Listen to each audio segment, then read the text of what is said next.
ബഹുമാനപ്പെട്ട ഇമാമുന ശാഫിഈ റഹ്മത്തുള്ളാഹി അലൈഹി നമ്മുടെ മദ്ഹബിന്റെ ഇമാമാണ്.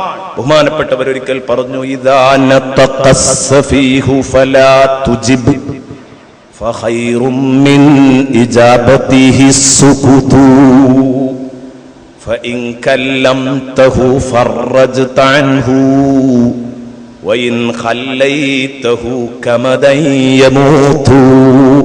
എത്ര ഹൃദ്യമാണ് ഈ വരികൾ.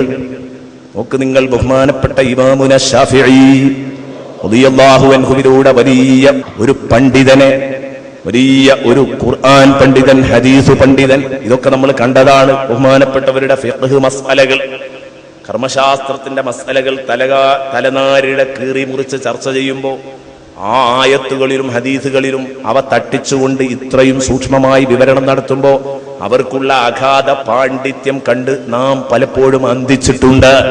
അതേ ഇമാം ഷാഫിയുടെ ബുദ്ധിയൊന്ന് കാണൂ. അതിനപ്പുറം ഇമാം ഷാഫിയുടെ കവനപാഠവും വേണമെങ്കിലൊന്ന് കേട്ടോളൂ. എന്താണ്, എത്ര നല്ല കവിയാണ് അല്ലേ, എത്ര ഹൃദ്യമായിട്ടാണ് ആ കവിതകൾ നമ്മുടെ മനസ്സിൽ പതിപ്പിച്ചു തരുന്നത്. ബഹുമാനപ്പെട്ടവർ പറയുന്നു, ഇദാ നതഖസ്സഫീഹു, ഒരു പോയത്തക്കാരൻ, ഒരന്തം കമ്മീൻ നിന്നോട് സംസാരിക്കാൻ വന്നാൽ ഫലാ തുജിബ്, ഏതോ ഒരേഴാം കൂലി എന്തെങ്കിലും വിളിച്ചു പറഞ്ഞാൽ നീ അതിന് മറുപടി പറയരുത് കേട്ടോ. വമിൻ ഇജാബതി ഫഖൈറും മിൻ ഇജാബതിഹി സുകുതു, അതേ നാണയത്തിൽ അവന് മറുപടി പറയുന്നതിനേക്കാൾ നല്ലത് വായടക്കലാണ്, മൗനം ദീക്ഷിക്കലാണ്. ഫഖൈറും മിൻ ഇജാബതിഹി സുകുതു ഫഇൻ കല്ലംതഹു ഫറജ്ത അൻഹു, നീ എപ്പോഴാണോ അവനോട് സംസാരിക്കാൻ പോകുന്നത്, തിരിച്ചു അവനോട് ഇടപെടാൻ പോകുന്നത്, ഫറജ്ത അൻഹു, അപ്പോൾ നീ അവന്റെ വഴി വെട്ടിത്തെളിച്ചു കൊടുക്കുകയാണ്. കൂടുതൽ കൂടുതൽ പോക്കിരിയാവാൻ, കൂടുതൽ കൂടുതൽ കൊമ്പ് കുലുക്കാൻ നീ അവൻ അവസരം കൊടുക്കുകയാണ്.